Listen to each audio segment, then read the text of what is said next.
When people think of sports video games, titles like Madden and NFL are usually the first game to come to mind. On the surface, most would assume it's a great game. After all, it's the biggest name in football gaming. But here's the reality. Madden hasn't been a truly innovative or great football game in years. EA Sports has held an exclusive NFL license with the NFL since 2004. That deal gave them full control and wiped out the competition. And when there's no competition, there's no reason to improve. That deal didn't just hurt Madden, it marked the beginning of a downhill slide for all EA Sports titles. Which brings us to the point of this video, ESPN NFL 2K5, the last truly great NFL football game.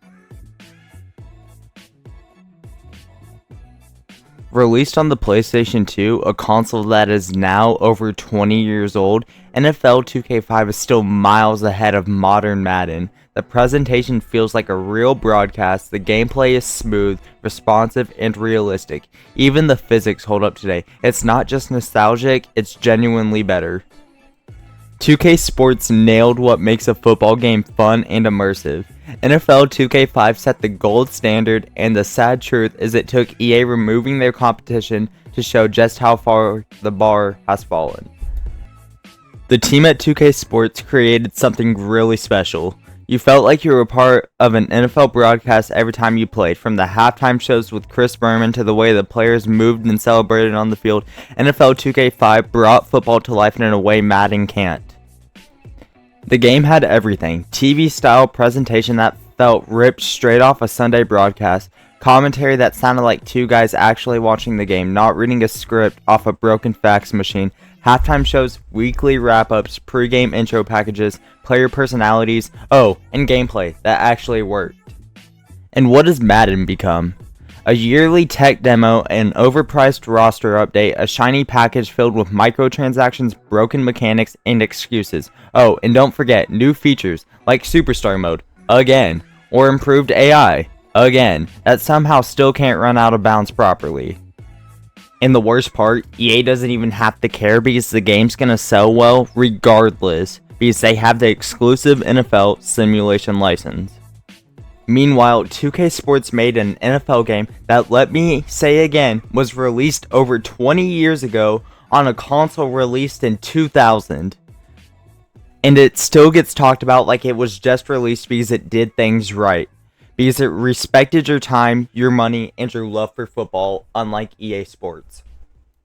Now that I'm done wasting my time talking about a crappy company and game like EA Sports and Madden NFL, let's talk about the real football game, the best football game out there, NFL 2K5.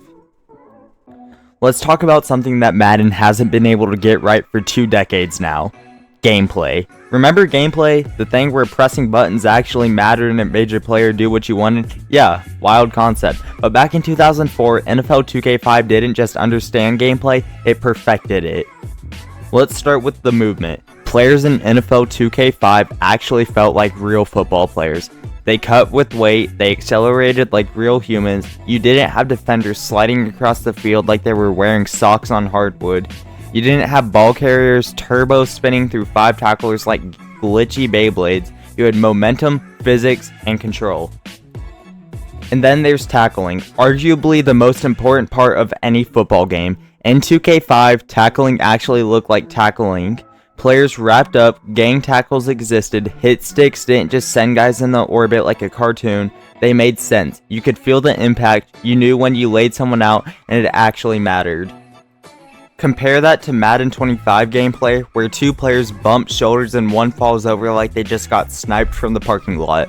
In NFL 2K5, tackles are dynamic, they are very based on angle, speed, weight, and context. Imagine that, a football game that considers the laws of physics. Now let's talk about blocking, something Madden, still in the year of 2025, can't figure out. In NFL 2K5, offensive linemen recognize blitzes, they actually shift protections, they double team, sometimes they even pick up a stunt, which to be honest still shocks me every time I see it. In Madden, your left tackle will ignore an untouched linebacker so he can help block air. In NFL 2K5, blockers think, they act, they do their jobs, which in a football simulation shouldn't be rare, but here we are. And don't even get me started on running the ball. Running in NFL 2K5 felt incredible. Vision mattered, timing mattered, you could set up blocks, hit the hole, and make moves. Not because some ability meter filled up, but because you were good at the game. Compare that to Madden's one-cut animations, suction tackling, and whatever bizarre ice skating physics they call foot planting. NFL 2K5 lets you create your own movements. You weren't waiting for a dice roll, you played actual, real football. You earned every single yard. Then, there's passing. Look, I'm gonna be completely honest. Quarterbacks in NFL 2K5 aren't perfect, but there's one thing they absolutely nailed, and that's timing. Defensive backs read the play, you had to throw before the break, not 3 seconds after the receiver was wide open like you're in beginner mode. Yes, sometimes passes sailed, sometimes you got picked off, but guess what? That's just football. Every position mattered. Linebackers weren't just ball homing drones, defensive backs didn't jump 15 feet into the air like mutants, and wide receivers, they actually ran real routes, not those lazy zigzags you see in modern Madden where the AI forgets what players are running.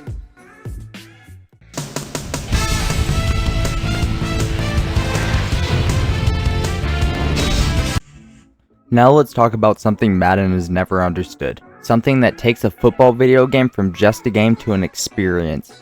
Presentation. NFL 2K5 didn't just have good presentation, it had the greatest broadcast style presentation in sports video game history. We're talking about full-on ESPN branding, Chris Berman pregame breakdowns, real-time halftime shows, weekly highlight reels, stat overlays, dynamic commentary, and transitions that look like they were pulled straight from SportsCenter. Meanwhile, Madden NFL 25 running on the most powerful consoles of all time gives you what? A 2-second loading screen with two dudes awkwardly standing and staring at each other like they forgot what they were doing. Groundbreaking. Truly next gen. But let's be honest, back in NFL 2K5, the presentation was amazing. You got actual broadcast packages, the game treated every matchup like it mattered. You'd start with Chris Berman giving you a pregame breakdown, not some generic let's go line shouted by a voice actor. You'd see real stat comparisons, full screen player intros, commentary that reacted to your season, to your injuries, to your win streaks. If your quarterback had a monster game last week, the announcers talked about it. If you lost 3 straight, they'd mention the pressure.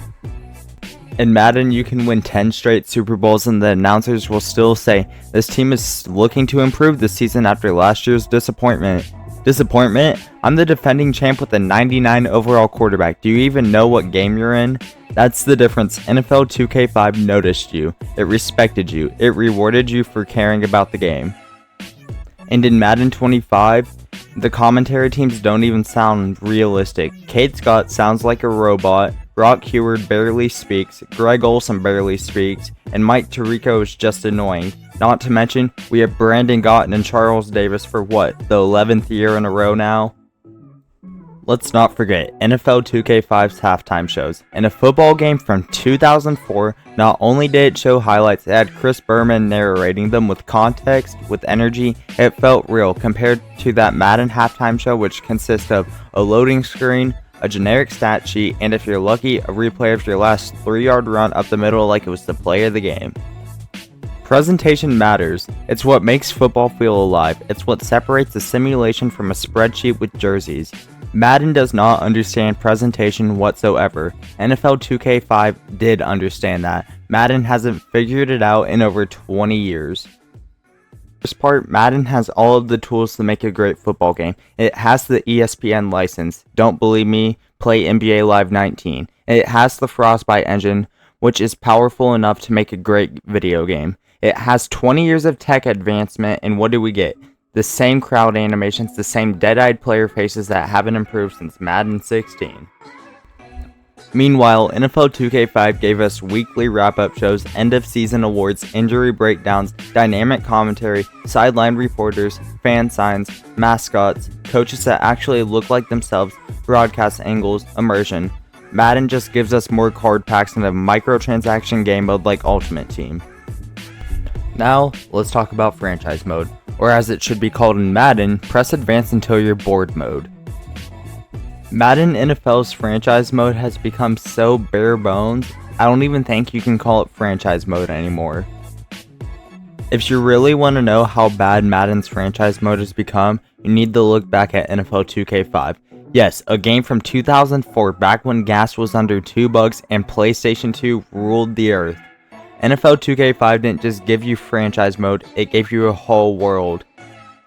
You weren't just a player, you weren't just a coach, you weren't just a GM, you were the team, and the game made sure you felt it. You had weekly training sessions, real staff management, player morale, injury rehab, scouting, dynamic free agency, and all of it tied together in a way that made every week matter. Let's start with the weekly prep. You weren't just clicking auto train or staring at sliders. You chose what you wanted your team to work on. Conditioning, film study, strength, training, and every choice affected your performance. If you push your players too hard, they'd show up to Sunday games exhausted, but take it too easy, they wouldn't be ready. It was all about balance, strategy, and management. You know, these are the things that make franchise mode. Now let's talk about the SportsCenter weekly wrap-up show. Every single week you got a fully voiced highlight show by Chris Berman, running through top plays, injuries, standout performances, and even league-wide stories. It felt like you were watching ESPN in a video game. So let me get this straight. A game from, remember, 2004 running on the PS2 had dynamic training, in-depth contracts, weekly ESPN highlight shows, player morale systems, a customizable personal space, an actually functioning scouting and draft system, and Madden with 20 years of innovation gives us player motivations and an upgraded font. NFL 2K5's franchise mode was ahead of its time. It respected the player, it respected the sport, and most importantly, it respected your time. Meanwhile, EA has had over 2 decades, no competition, and still can't figure out how to make franchise mode feel alive. Franchise mode isn't dead, it's just locked behind a license. So where does that leave us? We're sitting here in 2025 reminiscing about a football game that came out in 2004, a game that ran on the Sony PlayStation 2, a game that somehow had better gameplay, better presentation, and a deeper franchise mode than anything we've ever seen. And what do we have now? A yearly Madden release that changes the menu colors, updates the rosters, and calls it a new game. A game that gets worse year after year while somehow changing more and less. EA has had 20 years, and in that time they've turned the most popular sport in America into the most boring video game in sports. Meanwhile, NFL 2K5, a game that hasn't been updated in over 2 decades, still has people making rosters, still has people playing it, and still has people talking about it. Because it meant something. It wasn't just football. It was a game made by people who actually cared. So if you've never played NFL 2K5, I definitely recommend it. And if you have, then you already know. We didn't just lose a football game, we lost an era. And unless something changes soon, we may never get it back.